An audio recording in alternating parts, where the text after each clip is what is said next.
Hi and welcome. I am Tara, your host for Educator Moves.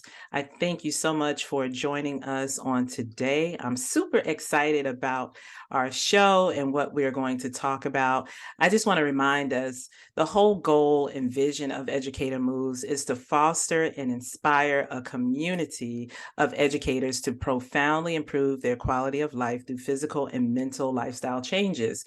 My goal is to do that through collaborative conversation. One of the things that we really want to be intentional about is providing a safe space for that conversation to happen, educate you on ways to change your lifestyle as it relates to anything physical or mental. And then our goal is also to empower you to engage in healthier habits and lead an overall life of well-being. So today, I do want to start our show off with an educator that I truly love, and I'm super excited that she's joining me on today. Let's welcome Ms. Starla Ross to the platform on today. Mrs. Hello. Ross, welcome. Hello. Thank you. Thank you so much for having me on Educator Moves. I'm really, really excited and nervous, but really excited to just be a part of this movement for sure. Well, we definitely welcome you. Please do not be nervous. We simply want to hold a conversation. So let's start us off and let us know a little bit about yourself. What do you currently do and what brought you into education? Yes, I currently serve as Director of Literacy at Linwood Public Charter School in Shreveport, Louisiana. Uh, Okay. Most people may wonder where is Shreveport, but it's the northest part of the state, about 5 hours from New Orleans. When you think of Louisiana, you think of New Orleans. So we always try to tell people, or I always try to share with people where I am in correlation to that. Linwood Public Charter School is an awesome school. We serve pre-K through eighth grade students, and my focus is to help create opportunities and access for our children around literacy. So that means reading, writing, comprehension, vocabulary, phonemic awareness, whatever it is that they need in order to create that access so that they are able to connect to the on grade level text. That is my work. And not only that, it is to support the adults in the building around understanding what it means to be literate and how do we support our children around that. So that's what I do right now. But my background, I started out as a high school English teacher. Wow. All right. A high school English teacher. I taught in a small community in Ringo, Louisiana. Um, Taught English 1 through English 4. So it was so small that I taught multiple grade levels and multiple contents, and then transitioned there to Booker T. Washington High School in Shreveport.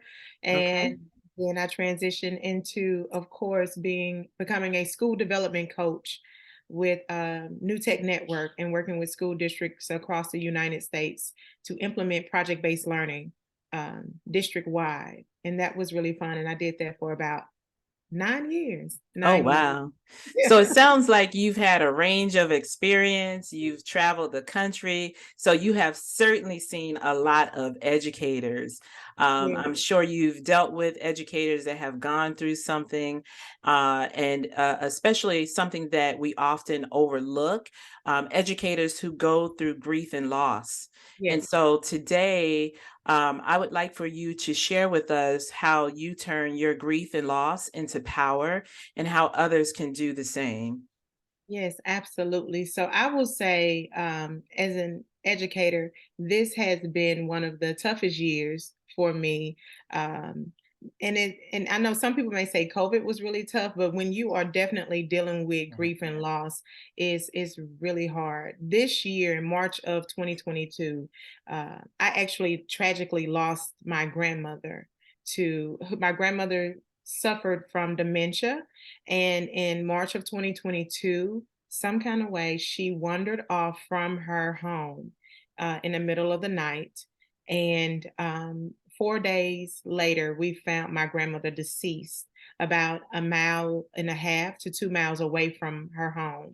Wow. And that was certainly just tragic for myself and my family. But what was also tough is that that happened in March, but in October of 2022, this year, I lost my father. And so, as in just not even just being an educator, but as a person, just to lose so much, lose two people that you just love and treasure, and that is certainly hard. And it made it really hard for me to just show up in my work, the work that I'm passionate about currently right now. But what has been consistent for me, I must say that I am still struggling with grief, with loss. I still find myself sometimes not wanting to still do the work that I'm passionate about. But what I realized for myself is that I wanted to figure out a way to to try to channel that grief and turn it into a purpose. And a part of me is journaling and writing. And I just recently published my first children's book, which is called Don't Forget My Name. And it is centered around a granddaughter and a grandmother. The grandmother suffers from dementia. However, it's just an enduring love story of how the granddaughter sort of loves her grandmother her through the disease. And I found myself the purpose. I found myself sort of thinking and grappling with this book because my son, who's 7, after my grandmother passed and we had her funeral, he came to me and he was really still struggling with the fact, like, why would grandma walk off? What is happening? What does that mean? Yeah, And just being in education, the one thing I know how to do is just write, give examples, research, give them facts. And that's truly how this book came about, is for my 7-year-old grappling with the idea of what is dementia mm, and how and why do certain things happen. And so I use the events of that we sort of experienced with my grandmother, and not just my grandmother who I lost, but both of my grandmothers actually were diagnosed with dementia. So that's something I'm wow. afraid of for me. And so, but in just thinking through that, that is how the vision came about of Don't Forget My Name, to truly use my gift and my passion for educating our children and just educating others. And this is a topic in the African American community that Absolutely, we don't really speak absolutely. about it. So this is an opportunity for us to not only educate, to take my grief and my struggle but to combine it and connect it to my purpose. And that's what I'm really, really excited about. I'm really, really excited about that. Yes, and thank you for sharing. I attended your book reading and launch for the book, and it was really amazing. The children in the room were excited. You certainly were excited, and it was a great way to show again how to turn your loss and grief, your pain into power. Yeah. One of the things that cannot go unnoticed, especially in the African American community, as it relates to Alzheimer's and dementia. There's roughly among us, for our grandparents or mothers and parents that are over 70, there's an average of 21% or more that are living with this disease. And so it does affect us. I'm not going to say disproportionately, but it does affect us at a high rate. And oftentimes we just think, oh, it's just part of getting older without having it properly diagnosed. One of the other statistics that really hit me and hit home was that while older Black Americans are twice as likely than older whites to have Alzheimer's or another dementia type of disease, research hasn't really identified the cause. So Mhm. we are still kind of guessing at what those things are. But one of the things that we do know is that those with the disease tend to have a higher rate of cardiovascular disease, Yeah. and that may really play a role. So one of the things, again, that I'm really passionate about is how do we reduce those things through physical movement and exercise, or even mental health and support, because sometimes stress can be a stressor that impacts that cardiovascular disease as well. And so as we move forward, I heard you say, hey, I'm a little nervous about that, right? Because all of us have some things in our families that we may be predispositioned for, but there are always things that we can do to try to minimize the impact of those things by changing things in our lifestyle. And so I do thank you so much for sharing that on today. I want to go back and just have you spotlight your book a little bit. For example, if someone wants to buy it, someone wants to have you out to read about it, if someone wants to talk to you as an author, how can they get it and how can they communicate with you? Absolutely. First and foremost, the book is available for purchase at www.starlaross.com, and it's also available on Amazon.com.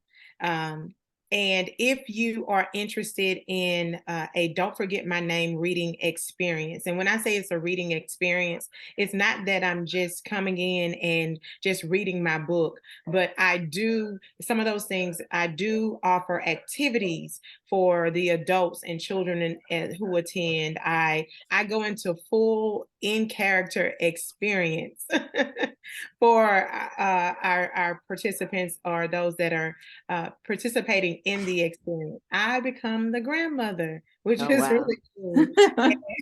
And it's so cool to see and experience.